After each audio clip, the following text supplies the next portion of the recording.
waaw les avocats de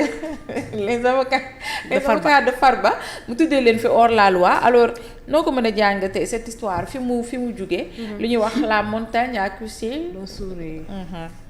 Ouais, tu vas tout simplement dire tout ça pour ça, hein, malheureusement. Et comme démb lu ñu ko waxee woon je pense que ni je reviendrai sur cette phrase le ridicule ne tue pas dans ce pays. Et c'est très dommage. Maintenant je ne reviendrai pas du tout sur ce qu'a dit Thierno parce que aussi c'est important tey en tant que honorable député il est toujours député dañoo lever son immunité parlementaire donc sur un cas précis. bés bu ñu demee ba ñu blanchir que également day dellu donc assumer rôle bi nga xamante ni moom la ko ñii le peuple souverain également jox. Donc pour te dire que ni tey ci état de droit lu may wax encore une fois ci ñun la ñu war di inscrire parce que tey dafa am ay principes de droit yi nga xamante ne ni règlement intérieur assemblée nationale mais également aussi en conformité avec la constitution. Donc la ñu établiré pour wax mbir yi nan ak nan la war a mën a demee donc c'est pas parce que ni même tu es le procureur que ni da ngay jóg di def loolu neex lépp looy def dafa war a am une motivation juridique maanaam loi lii la may règlement intérieur assemblée nationale mu nekk lii di. Loi organique donc wala constitution bi wala ñoom seeni loi lii ak lii la tënk ci affaire yi mais li nga xamante ne aussi sénégalais yi war nañ ko mën a comprendre ci dans cette situation dans cette affaire moom mooy que ni le procureur de la République en l'occurrence Ibrahima Ndoye donc c'est à la fois un homme juridique institutionnel et éthique loolu aussi dafa nekk ay mbir yoo xamante ni parfois politiciens yi dañuy bëgg di def un lavage de cerveau wala di dugal ci xelu sénégalais yi nga xamante ni en tout cas bokku ci parce que moom il n'est pas du tout un homme politique il n'est pas du tout également l'avocat d'un camp mu nekk camp présidentiel wala camp de l'opposition moom il est le représentant de la société devant la justice loolu mooy tax ñu naan le procureur de la République moom il défend l'intérêt public défendre l'intérêt du gouvernement encore moins l'intérêt donc d'un camp ou bien de notre cas donc à chaque fois que moom muy agir dafa war di agir en appliquant la loi sans favoritisme dafa war di agir également sans pression politique sans pression médiatique mais également sans pression d'une quelconque personne y compris de Yacine Fall bi nga xamante ne ni tey moom moo nekk garde des Sceaux jiite li nga xamante ni tey moom moo nekk le parquet parce que le ministère public c'est le ministre de la justice moom moo fa nekk alors même bu fekkee ni moom moo nekk kilifaam kii di le procureur de la République donc moom loi moom moo ko tënk lépp loo xamante ne ni mu ngi koy def donc daf ko war a inscrire ci liñ naan droit objectif malheureusement nag nit ñi loolu la ñu ba ñu comprendre wala politique yi à chaque fois que ni bu ñu accéder au pouvoir dañuy bëgg cette théorie boobu nga xamante ni moo fi yàgg nekk ñu ne le parquet est lié certes parce que li nga xamante ni moom moo nekk kii la loi pénale est définie par l'exécutif ku fa nekk moom moo ne le ministère de la justice mais cela ne veut pas dire que ni man dama leen di jox ay instructions ngeen koy def ci diw wala ak diw donc lépp loo xamante ni en tout cas mu ngi leen koy jox comme ay recommandations dafa war a méngoo ak li nga xamante ne moom moo nekk yoon waaye it bañ a violer li nga xamante ne tey moom moo nekk les lois et les libertés yi nga xamante ne ni moom la nit am donc loolu malheureusement moom la suñu autorités yi parfois di manquer et c'est très dommage. Maintenant Ibrahima Ndoye il ne défend pas du tout le parti PASTEF en principe loolu mooy lu yoon wax en principe il ne doit pas du tout défendre un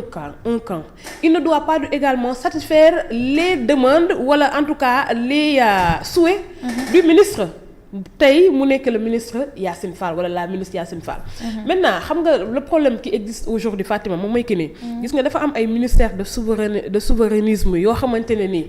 ñu koy jox dañuy war di jauger seen objectivité seen neutralité ak seen impartialité. am kenn du leen xamal par parloo voilà am na ministère yoo xamante ne nii du ay ministère politique. Par exemple comme défense comme budget. comme ministère économie comme ministère comme diplomatie comme ministère bu Yacine Fall yor mu nekk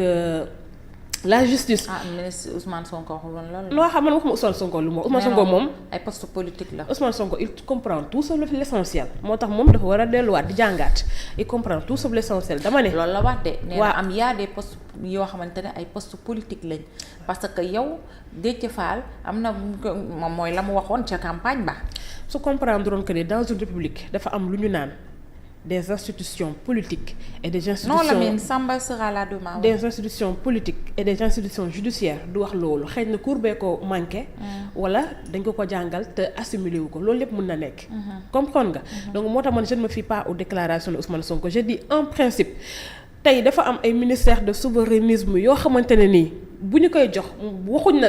constitution bi nag bindul ne forcément dafa war a nekk Fatima bi nga xamante ni politiqueul mais en principe lu ñu ci bëgg ak li nga xamante ne en tout cas bu moo nekk le souhait ba mooy que ne ñi nga koy confier mu nekk des hommes yi nga xamante ne en tout cas kenn du toog di laam-laame li nga xamante ne moom mooy nekk seen objectivité seen impartialité ak seen neutralité parce que xam nga lan lay indi ba mooy que ne tey li nekk di am parce que Yacine Fall elle est militante d'un parti politique en l'occurrence le PASTEF te Yacine Fall avant moo ñëw ci ministère bi dañ daan dégg ay déclaration ci président Macky Sall ak ñi nga xamante ne moom moo fi nekk muy def ay jugement sans preuve dem nag ba accuser le président Macky Sall wax que ne dañ ko war a indi traîner ko à la boue parce que tout simplement ñoom dañoo sàcc wala en tout cas def nañ fi rey nañ fi xale yi entre autres te aujourd'hui elle n'a pas du tout de preuve tey bu président Macky Sall en tant que citoyen porté woon ko plainte mun na am ay problème donc tey moom objectivité am donc c'est remis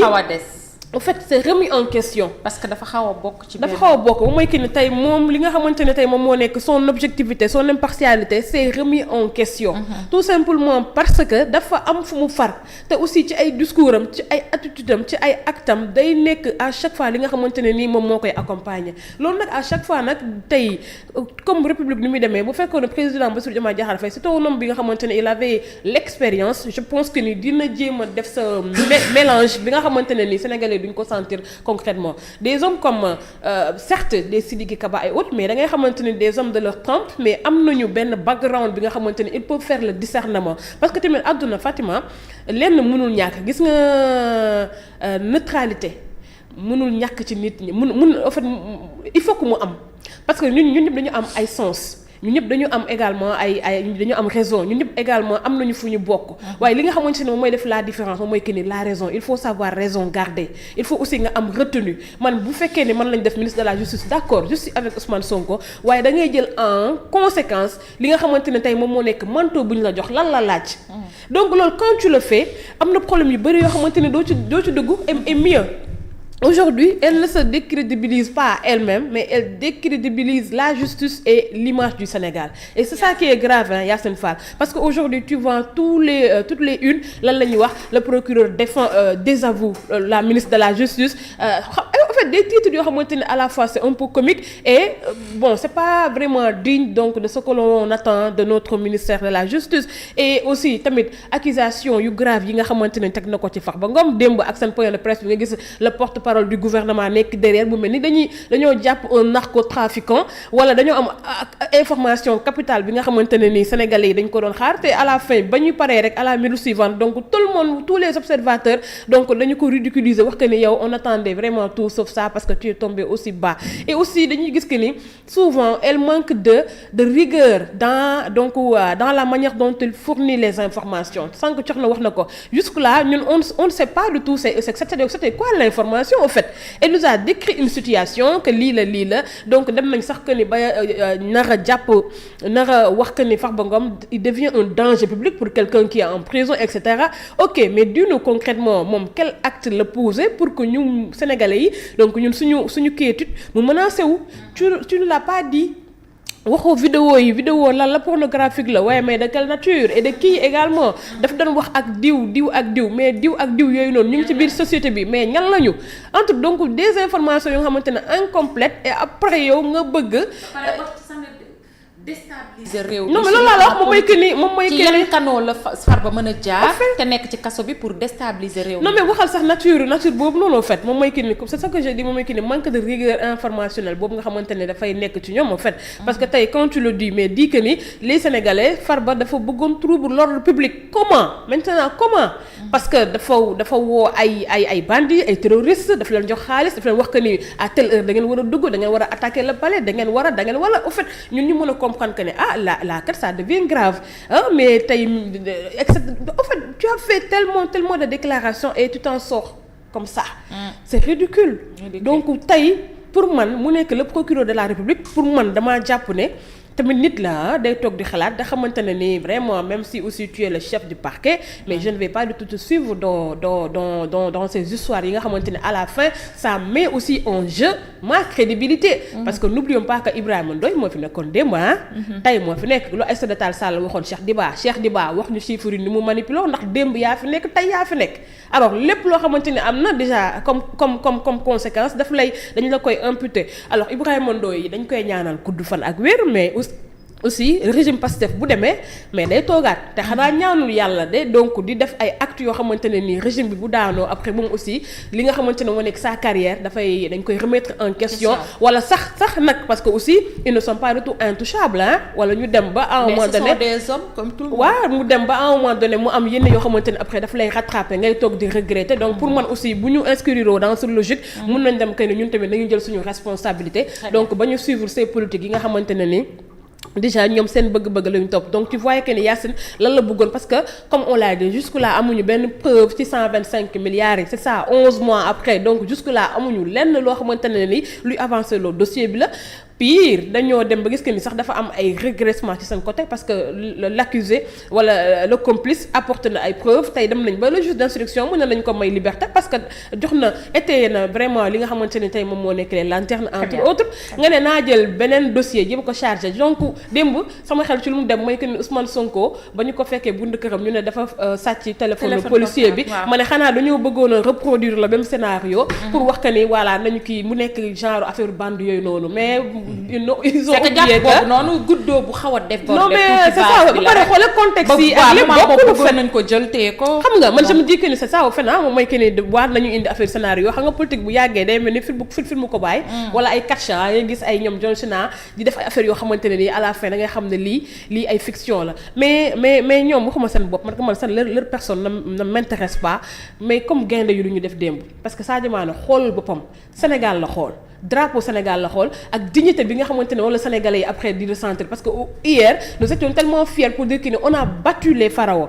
donc Yacine Fall à chaque fois muy poser acte xam nga lan la war di xool mooy le drapeau du Sénégal mais également li nga xamante ne tey moom moo nekk nos symboles wax que ne man kat c'est pas ma personne c'est pas les souhaits de Ousmane ou de Diomaye Faye mais dama war a teg li nga xamante ne nii vraiment Sénégal du nekk la risée de bon sur la scène internationale. ma boole la ko même question ak kii comme ni ma ko posé kii est-ce que jàpp nga ni mbir bi c'est décrédibiliser Yacine Fall, c'est vraiment lui dire que tout ce que tu as dit aux poubelles, pourquoi à la poubelle plutôt, excusez-moi, pourquoi parce que le procureur a lu le droit amul benn charge bu mu ñu toppee Farba te dem na am na benn homme de droit moo doon waxtaana mun ma en général yooyu noonu ay kii la ay infraction la mais du ay délit du loo ñu xam te ne dañ la ciy mën topp ay topp yu diis et cetera maanaam dañ koy tuddee comme détail on te punit juste pour quelques jours bu fekk dafa la fekk ci kaso bi dañ lay isoler punir la quelques jours après wala ñu yokk ci 15 jours ci sa peine et cetera soo waroon a génn démb ñu notifier la ko génne la